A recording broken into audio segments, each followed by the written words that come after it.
What's good with y'all boys, man? It's your boy BIGYSNBABY, and I'm back for another video, man. Hey, man, today we got JaydaYoungin versus Louisiana. What really happened? This is by Swamp Stories, man. Shout out Swamp Stories. And this is a documentary of JaydaYoungin versus Louisiana. Let's see what he's talking about, man. Make sure y'all like, comment, subscribe. Get your snacks, get your popcorns, because it's a 12-minute video. I got me a little salad. Take a little bite. Take a bite. Alright. Here we go. Welcome back to another episode of Swamp Stories. For this episode, we cover a breaking story that everyone wants to know about. No one knows what's really going on and no one really wants to do the research. So that's where Swamp Stories comes in. But before we get into it, make sure to leave a like and subscribe if you're new. You can also follow the Instagram page as well. So let's get into it. In Louisiana, there are only two cities that people know about: New Orleans and Baton Rouge, both of which are not really that big, but for Louisiana standards, they're like New York. And by now, we all know that they're in the top 5 worst cities every year. Whether it was Cash Money, No Limit, Lil Wayne, Youngboy, Fredo, Boosie, and many more, Louisiana has had a huge presence in the culture. However, outside of New Orleans and Baton Rouge, there's not much going on. In fact, I'm pretty sure that nobody has ever paid attention to the rest of the state. And honestly, there's good reason for that, because outside of the two cities, there is absolutely nothing going on. And with all that being said, this story takes place in the middle of Nothingville, so let me break it down. The North Shore of Louisiana is located about an hour north of New Orleans, across the world's longest bridge. I'm not even kidding. In order to get to the North Shore, you have to cross a 24-mile bridge. That's how hard it is to get to this area. Well, once you finally touch land in the North Shore, all you see is trailer parks and probably some Reagan Bush 84 flags. But then you continue north about 30 minutes and end up in a small town called Bogalusa, Louisiana. The small town of 11,000 residents is known for, well, nothing. The average resident makes $19,000 a year, with Walmart being the biggest employer, and the average home sells for just $92,000. So it's safe to say that Bogalusa is far from being well off. And the only time that someone ever thinks of Bogalusa is when they're on their way to Mississippi. But just because the area is country does not mean that it can't get active. So in this video, I'm gonna break down all the madness on the North Shore. Hey, man. Make sure I like Make sure I like the video, man. And make sure y'all subscribe, man. After y'all that be watching my videos ain't subscribed, make sure y'all hit the subscribe button. It only takes a click, man. And share the video, bro. That's all I ask. And of course, how it all resulted in the recent news. But before we get into it, let me run the intro.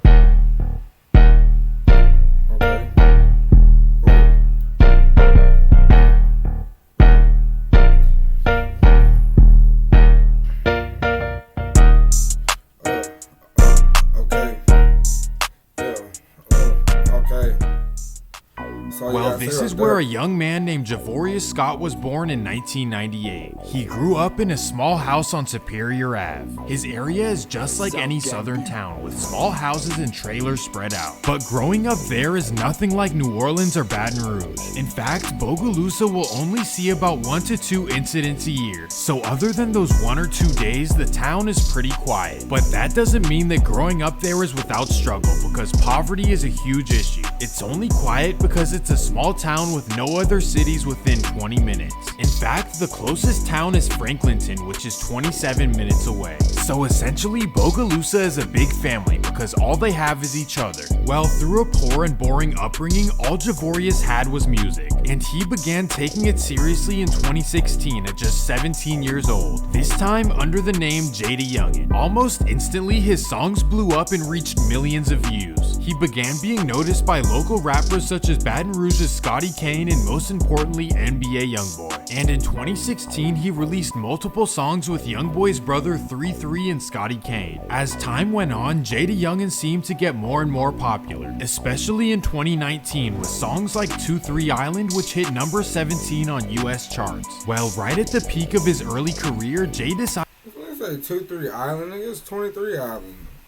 Stupid ass. Decided to make an interesting decision. Behind closed doors, he and Youngboy had some disagreements in 2019. Essentially, Youngboy was upset that his baby mom was messing with JaydaYoungin, so he texted Jay and told him to tell the girl to stop messing with him. I don't know if that made sense, but Youngboy wanted Jay to cut off his baby mom out of respect for their friendship. And honestly, it makes sense. If we're friends and make music together, you should have the decency to not interact with the mother of my child. No, facts. That like some shiesty ass shit, bro. Like, if I know you my homeboy and you know that my BM and you fuck around with her, okay then, like, bro, like we ain't got a child together, like come on, man.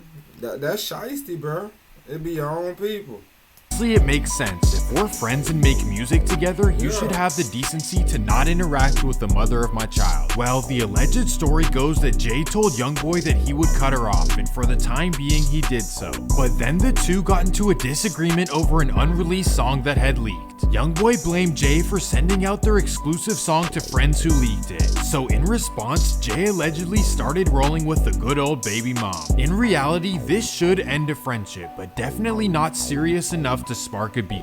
But when you're dealing with guys from North Baton Rouge, serious results can come from minor situations. A wrong look can be the last look you ever give someone. Trust me, these are not people you want to cross. Well, despite Youngboy being a feared character in Louisiana and Jay not so much, he made a bold decision to escalate everything. On April 9th, 2020, he dropped a song called 38K, clearly dissing Youngboy and everyone he rolls with. He also admits and brags on the fact that he had a situation with Youngboy's baby mom. And of course, this made Youngboy angry, but not I'll drive 2 hours away to potentially find you angry, especially when he's dealing with rivalries in his own city. So for the meantime, everything was online disses and trolling. This included people from both sides, including the menacing BBG Baby Joe. And although this story caught the national attention, the streets of Louisiana were paying attention to a different rivalry. So let me break it down. The North Shore of Louisiana does not have a history of rivalries in any way. In fact, residents of New Orleans and Baton Rouge would laugh at the notion of the North Shore being active. Here and there are personal vendettas. They say they ain't really getting active like that. They say North Shore niggas, they is not active. They is in the eye. But hey, everybody ain't gotta be active though. Just know that, hey, don't play with me, you feel me? New Orleans and Baton Rouge would laugh at the notion of the North Shore being active. Here and there are personal vendettas, but it's nothing compared to Baton Rouge. But in 2020, things started to change. The entire North Shore is pretty much divided into two sides. Now mind you, this is from official articles in Louisiana, so I'd rather present the official news instead of the rumors. Anyways, so let me introduce you to the sides. First, let's start off in Roseland, Louisiana. This small town of 1,200 people is known for nothing, but they do have a small group of guys that call themselves the Purple City Boys, also known as PCB. And being that they're from a tiny town, so, not trying to get in y'all business, but y'all telling me y'all came up with that, like, oh yeah, we the Purple City Boys, and y'all thought that shit was just gonna hit, and call yourself PCB.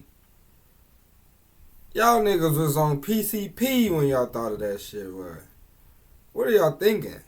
City Boys, also known as PCB. And being that they're from a tiny town where nothing has ever happened, it's safe to say that it was all just an image at first. Like, who are they gonna beef with? Farm animals? Well, regardless, they have rappers named PCB Buck and PCB Ty Keith. And honestly, I didn't even want.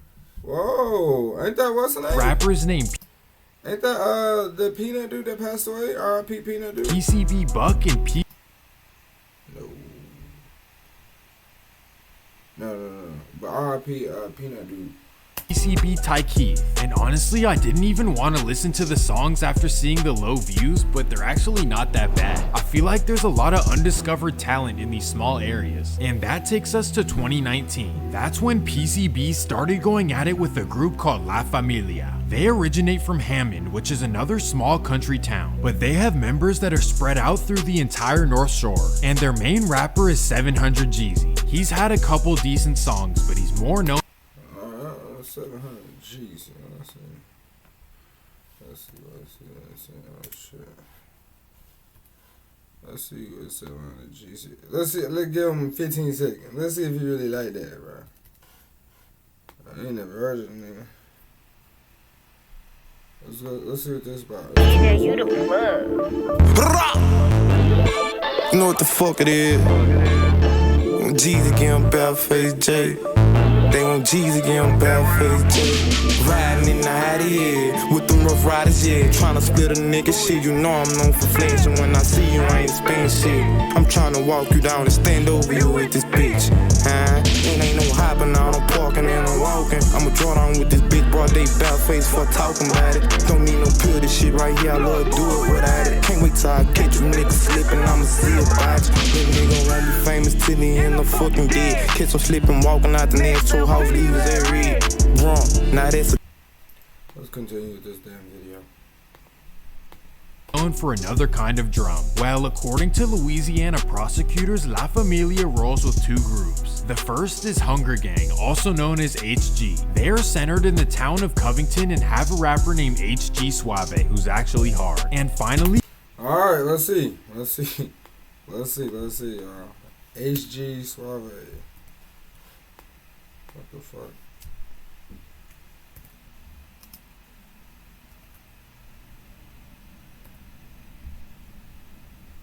Where the fuck is this nigga name? in the town of Covington and have a rapper. HG. That nigga ain't got no damn.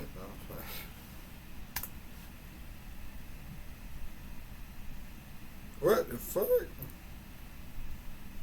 Okay, we're gonna listen to this one. We came a long way. And it was directed by Rick We got Ford. a long way. This is an MB13 production. We came a long way. Strapped down with the pole. Broke, I was down bad, but I'm back in my bag now. I can't be around that. They won't get me jammed out. Shorty said she love me. I LOL left fly. Never by my lonely. You wouldn't know where to be found. Taking chances got me focused now. Lil' one put the block in the blender. People patrolling now. This nigga threw my name in some shit that I don't know about. Wanna Rapper named HG Suave, who's actually hard. And finally, La Familia rolls with a group of guys in Bogalusa, specifically in JaydaYoungin's hood, which they call 2-3 or simply the 2. So essentially it comes down to PCB versus La Familia H3 and 2-3. I hope that's not too confusing. Well, in early 2020, the rappers began dissing each other from both sides, especially TJ and 700 Jeezy. This could possibly be the very first rap rivalry in the North Shore history, and things would get serious on June 21st, 2020. The Roseland community decide to host a Father's Day gathering in rural Amite City, and there of course is all of PCB, but most importantly Ty Keith. Well, everyone is riding horses through the field, which is a Father's Day tradition. But little do they know, La Familia is watching them the entire time. Specifically 700 Jeezy, whose real name is Jaylon Mitchell. So 700 Oh, he was out there on the look for him. Jeezy waits for his best opportunity. At 3 p.m. everyone starts to leave, and that's when Ty Keith starts walking to his car. That's when 700 Jeezy approaches. Bam. Instantly, someone speaks up because Jaylon Mitchell was now a wanted man. However, he would go on the run for 2 months, and in the meantime, PCB Buck would Wow. That's crazy. Instantly, someone speaks up because Jaylon Mitchell was now a wanted man. However, he would go on the run for 2 months, and in the meantime, PCB Buck would record a music video dedicated to Ty Keith. And the next day, 700 Jeezy would record a video as well. On August 6, 2020, prosecutors say that 700 Jeezy and JaydaYoungin recorded a music video together in Hammond. And after this, the two hung out for the entire weekend. And that takes us to August 8th, 2020. PCB decides to throw a large birthday bash in Roseland. At the birthday, friends and family ride horses around the field. But once again, 700 Jeezy is right there waiting. But this time, he runs out of patience and makes a wild decision. Unfortunately, a mother from Baton Rouge is right there waiting. But this time, he runs out of patience and makes a wild decision.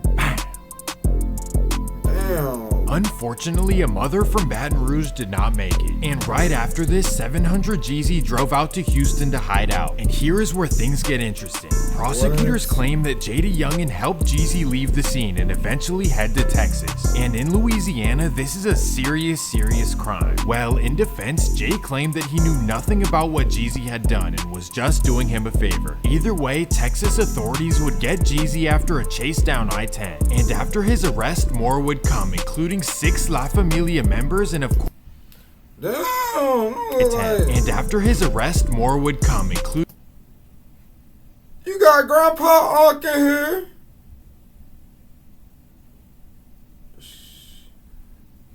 I ain't gonna lie, cuz this one right here, where my cursor is, look like straight dyke motion. No cap. That nigga look like he on Percocets. He off of dope. You feel me? He be doing the methamphetamine.